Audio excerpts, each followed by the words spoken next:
Hi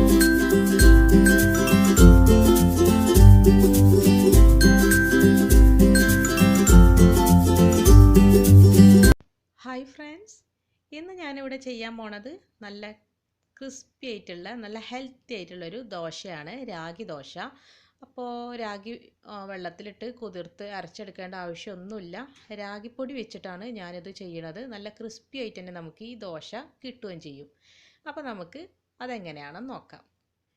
ഒരു ബൗളിലേക്ക് ഞാനൊരു അര കപ്പോളം ഉഴുന്ന് ചേർത്ത് കൊടുക്കുകയാണ്. ഇത് മുഴുവനായിട്ടുള്ള ഉഴുന്നാണ് കേട്ടോ ഞാൻ എടുത്തിട്ടുള്ളത്. അത് നമുക്ക് ഈ ഒരു ബൗളിലേക്ക് ചേർത്ത് കൊടുക്കാം. കൂടെ തന്നെ നമുക്ക് കുറച്ച് ഉലുവയും കൂടെ വേണം. ഈ ഉലുവ ചേർക്കുന്നത് എന്താണെന്ന് വെച്ചാൽ നല്ല ക്രിസ്പി ആയിട്ട് കിട്ടാൻ വേണ്ടിയിട്ടാണ് ഈ ഒരു ഉലുവ നമ്മൾ ചേർത്ത് കൊടുക്കുന്നത്. അത് ഏകദേശം ഒരു 3 ടീസ്പൂണോളം ഞാൻ ചേർത്ത് കൊടുക്കുന്നുണ്ട്. പിന്നെ ഹെൽത്ത് വൈസ് നോക്കുകയാണെങ്കിലും നമ്മളെ ഉലുവ നല്ലതാണ്. അപ്പോൾ ഇത് നന്നായിട്ടൊന്ന് കഴുകിയെടുത്തതിന് ശേഷം വേണം നമുക്കിത് വെള്ളത്തിലിട്ട് കുതിർത്തെടുക്കാൻ വേണ്ടിയിട്ട്. ഏകദേശം ഒരു 2 മണിക്കൂറോളം നമുക്ക് കുതിർത്തെടുത്താൽ മതിയാകും. ഇനി നമുക്ക് ഇതിൻ്റെ കൂടെ തന്നെ നമ്മൾ ചെയ്യേണ്ടത്, ഒരു ബൗളിലേക്ക് 2 കപ്പ് നല്ല ഫൈനായിട്ടുള്ള രാഗിപ്പൊടിയാണ് ഞാൻ എടുത്തിട്ടുള്ളത്. അതും ഇട്ട് കൊടുക്കുക. 2 കപ്പാണ് എടുത്തിട്ടുള്ളത്. 2 കപ്പ് തന്നെ വെള്ളം കൂടെ ഒഴിച്ചിട്ട് ഇതൊന്ന് കലക്കിയെടുക്കണം. നമ്മൾ എപ്പോഴാണോ ഉഴുന്ന് വെള്ളത്തിലിട്ട് കുതിർക്കാനായിട്ട് വെക്കുന്നത്, ആ ഒരു സമയത്ത് തന്നെ നമ്മൾ ഈ രാഗിപ്പൊടിയും കൂടെ ഇത്തിരി വെള്ളത്തിലിട്ട് ഒന്ന് കലക്കിയെടുക്കണം. കട്ടയില്ലാണ്ട് കലക്കിയെടുത്ത് മാറ്റി വെക്കണം.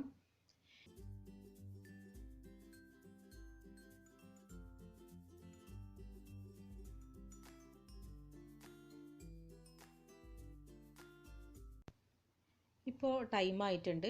നമ്മളെ ഉഴുന്നൊക്കെ നല്ല പോലെ കുതിർന്ന് വന്നിട്ടുണ്ട്. ഇത് ഞാനൊരു മിക്സിയുടെ ജാറിലേക്ക് ഇട്ട് കൊടുത്തിട്ടുണ്ട്.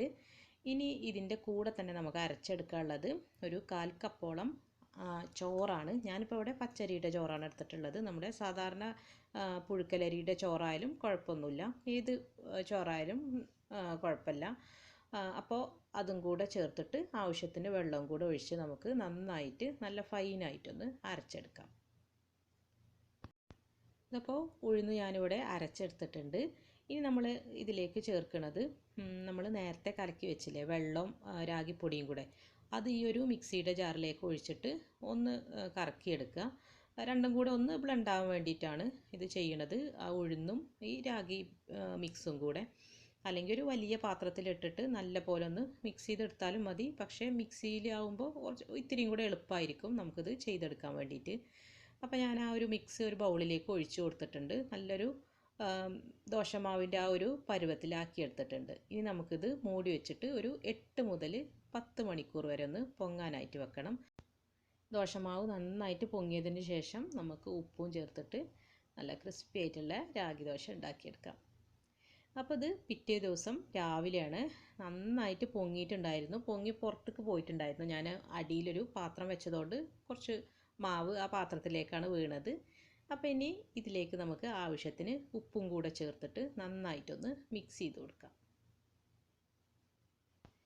പിന്നെ വേറൊരു കാര്യം പറയാനുള്ളത്, ചിലർക്കെങ്കിലും രാഗി എന്ന് പറയുമ്പോൾ അത്രക്ക് ഇഷ്ടമല്ലാത്തവരുണ്ടായിരിക്കും. അപ്പോൾ അവർക്ക് വേണ്ടിയിട്ടാണ് പറയണത്. ഇത് ശരിക്കും പറഞ്ഞാൽ ഒരു അരിദോശ കഴിക്കണ പോലെ തന്നെയാണ്. ഒരിത്തിരി ടേസ്റ്റിന് വ്യത്യാസം മാത്രമേ ഉള്ളൂ. അത് നല്ല സാമ്പാറിൻ്റെ ചട്നിൻ്റെ കൂടെയൊക്കെ കഴിക്കുമ്പോൾ അത് ഒട്ടും നമുക്ക് ഫീൽ ചെയ്യൂല. അപ്പോൾ രാഗി ഇഷ്ടമില്ലാത്തവരും ഒന്ന് ട്രൈ ചെയ്ത് നോക്കൂ കേട്ടോ, എല്ലാവർക്കും ഇഷ്ടമാവും. അപ്പോൾ നമ്മുടെ ദോശ നന്നായിട്ട് മിക്സ് ചെയ്തതിന് ശേഷം ഒരു ദോശക്കല്ല് ചൂടാക്കി നമുക്ക് ദോശ ചുട്ടെടുക്കാം.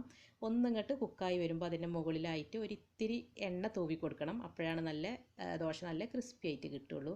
പിന്നെ ദോശ ആയതുകൊണ്ട് തന്നെ നല്ല ചൂടോടുകൂടെ തന്നെ കഴിക്കാൻ ശ്രമിക്കുക. അപ്പോൾ ഒരിത്തിരിയും കൂടെ ടേസ്റ്റ് കൂടുതൽ കിട്ടും. അപ്പോൾ ഇതിൻ്റെ മുന്നേയും ഞാനൊരു രാഗി ദോശയുടെ വീഡിയോ ഇട്ടിട്ടുണ്ടായിരുന്നു. അത് കാണാത്തവർ അതും കൂടെ കാണുക. ഇനി വീണ്ടും പുതിയ പുതിയ റെസിപ്പീസുമായി കാണുന്നത് വരെ താങ്ക് യു.